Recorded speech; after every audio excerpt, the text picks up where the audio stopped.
Top quality और consistent performance के लिए सिर्फ सिल्वर पंप्स एंड मोटर्स, नाम याद रखना।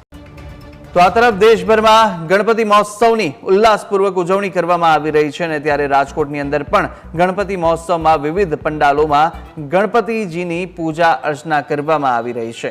શહેરના શાસ્ત્રી મેદાનમાં Shri Balaji education and charitable trust દ્વારા ગણપતિ મહોત્સવનું આયોજન કરવામાં આવ્યું છે। એજ્યુકેશન કા રાજા નામથી ગણપતિ મહોત્સવનું આયોજન કરાયું ને જેમાં રાજકોટમાં શિક્ષણનું સ્તર વધુ મજબૂત થાય તે માટે ગણપતિજીની પ્રાર્થના કરવામાં આવે છે। અહીં 9 દિવસ સુધી ભગવાન ગણપતિજીની પૂજા અર્ચના કરવામાં આવશે અને આ ઉત્સવ દરમિયાન હજારો લોકો આરતી અને પ્રસાદનો લાભ પણ લેશે। દરરોજ સવારે 8:30 કલાકે તેમજ રાત્રિના 7:30 કલાકે મહાઆરતી પણ કરવામાં આવે છે। ત્યારે ટ્રસ્ટે જાહેર જનતાને દર્શનનો લાભ લેવા માટે પણ આમંત્રણ પાઠવ્યું છે।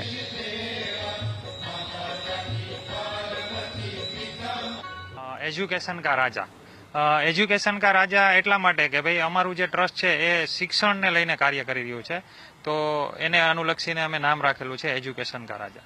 આરતીમાં સવારે 8:30 વાગે આરતી થાય છે અને સાંજના રાઈટ 7:45 વાગે અમે આરતી શરૂ કરી દઈએ છીએ। ગણપતિ મહોત્સવનું મહત્વ ખૂબ જ છે અને આપણી રાજકોટની જે જનતા છે ખૂબ ધર્મપ્રેમી છે, ભક્તિભાવવાળી છે।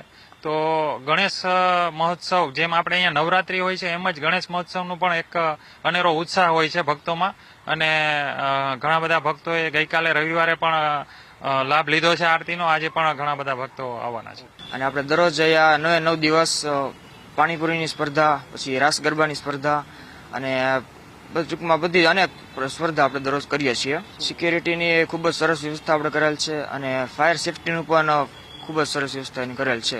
કાયદાનું બધું દરરોજ હજારો ભક્તો અહીંયા આવે છે અને મહાઆરતીનો લાભ લે છે।